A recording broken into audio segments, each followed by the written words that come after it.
akses serta data yang relevan bagi pengguna lain. Nah, tugas utamanya itu menambah, mengedit atau menghapus data pengguna, mengelola data buku, kategori, penerbit dan anggota, mengawasi aktivitas dalam sistem seperti laporan pinjaman dan pengembalian, dan yang terakhir memastikan keamanan data dan akses sistem. Nah, yang kedua ini ada petugas perpustakaan. Petugas perpustakaan berperan sebagai pengelola operasional sehari-hari di perpustakaan, khususnya yang berkaitan dengan pinjaman dan pengembalian buku. Tugas utamanya itu mengelola data anggota, yang kedua mengelola proses pinjaman dan pengembalian buku, memastikan data buku yang tersedia tercatat dengan benar, yang terakhir membantu anggota dalam mencari informasi buku. Yang terakhir ada anggota. Anggota perpustakaan adalah pengguna akhir dari aplikasi perpustakaan. Mereka memanfaatkan fitur yang tersedia untuk mencari informasi buku dan meminjam buku. Selain itu, anggota juga berkontribusi melalui pemasukan atau ulasan yang dapat digunakan untuk meningkatkan pengalaman pengguna. Kemudahan akses dan antarmuka yang ramah pengguna sangat penting bagi anggota agar mereka dapat memanfaatkan aplikasi secara maksimal untuk kebutuhan membaca dan penelitian mereka. Selanjutnya ada tujuan.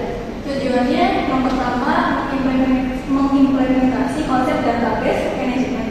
Yang kedua, pengembangan solusi digital untuk perpustakaan. Yang ketiga, menyelesaikan studi kasus nyata. Yang keempat, pembuktian kompetensi teknikal. Selanjutnya ada skema. Skema. Yang pertama ada relasi antar tabel anggota ke peminjam. Relasinya itu one to many, setiap anggota dapat meminjam beberapa buku. Yang kedua, buku ke peminjaman. Relasinya itu one to many, suatu buku dapat dipinjam berkali-kali dengan catatan peminjaman yang berbeda. Yang ketiga ada kategori ke buku, one to many, setiap kategori dapat memiliki banyak buku. Selanjutnya ada database. Kami sudah membuat database dari proyek ini.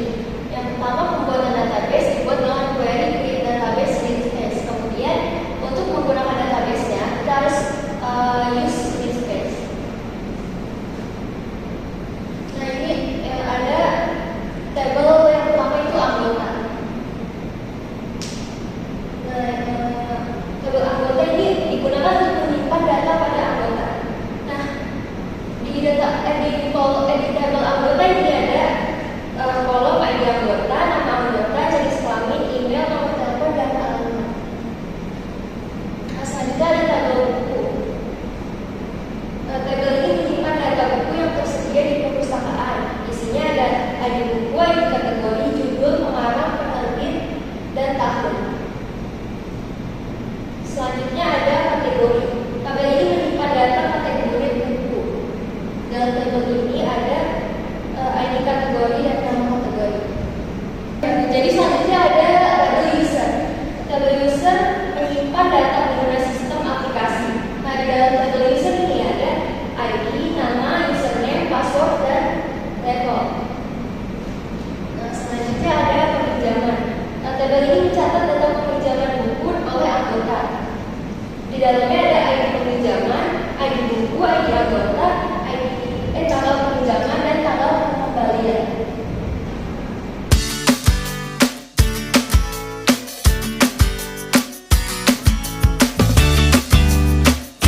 Oke, selanjutnya kami akan mendemonstrasikan website sederhana yang sudah kami buat berdasarkan database yang sudah kami buat.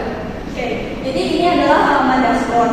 Di halaman dashboard ini terdapat gambar dan sedikit deskripsi tentang apa itu website. Habis itu kita bisa login. Nah, login ini sudah multi user, bisa login menggunakan admin dan petugas. Jadi kita coba menggunakan admin. Di halaman dashboard admin ini kita terdapat data berdasarkan table masing-masing. Misalnya kita contohnya buku. Dan sini ada 5, kita bisa tambah buku, judulnya, pengarang, tahun. Nah, ini bisa pilih kategori.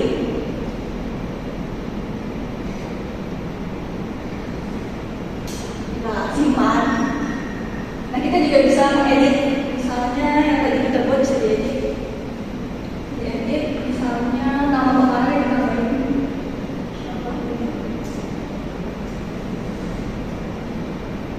Oke, nah sudah terupdate dan bisa juga dihapus.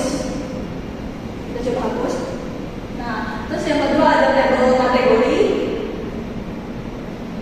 Di tabel kategori kita juga bisa menambahkan kategori baru, misalnya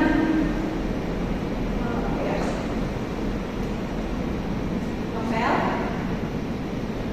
Oke. Bisa edit. Misalnya kita edit novel kedua atau apapun.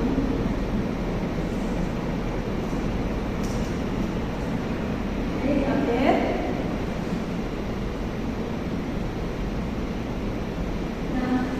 Coba kita kembali ke data buku, terus tambah, terus ke kategori. Nah ini terdapat di situ ya, terus kita close. Terus kembali ke kategori. Nah, kita coba hapus juga. Terus yang tabel ketiga ya ada data anggota, tabel anggota. Nah di sini kita bisa menambahkan anggota baru.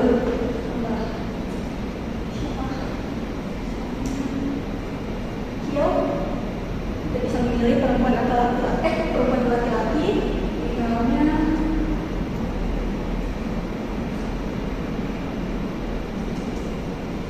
Telepon.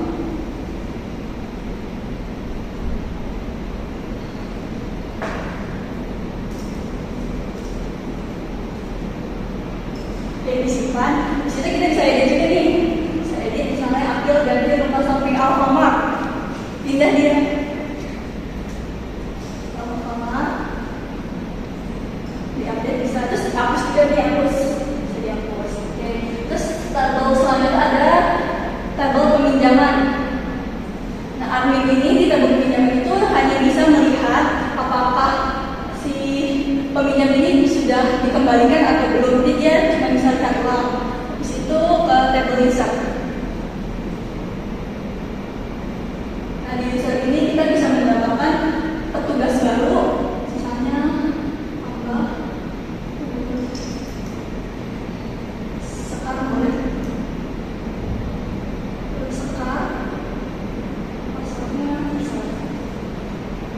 oleh sebagai tugas. Oke, disimpan. Nah terus kita bisa edit juga, misalnya namanya sekarang 1 gitu boleh.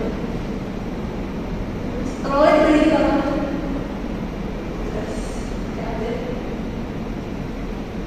satu bisa dihapus. Oke, coba kita lanjut ke yang halaman tugas. Ini kita login sebagai Dira. Nah di halaman petugas ini ada data buku, anggota, dan pinjaman. Misalnya kita peminjam, karena yang di buku sama anggota itu hampir sama. Terus misalnya kita menambah nama peminjam baru, nama anggotanya, minjam dari tanggal berapa sampai tanggal 17, judul bukunya. Kalau misalnya sudah dikembalikan, kita bisa confirm. Situ yang data buku hampir sama kayak admin, karena petugas bisa menambah, mengupdate, dan mendelete data buku dan data anggota. Dari situ kita logout coba. Logout. Dan kita bisa kembali ke dashboard. Oke. Sekian dulu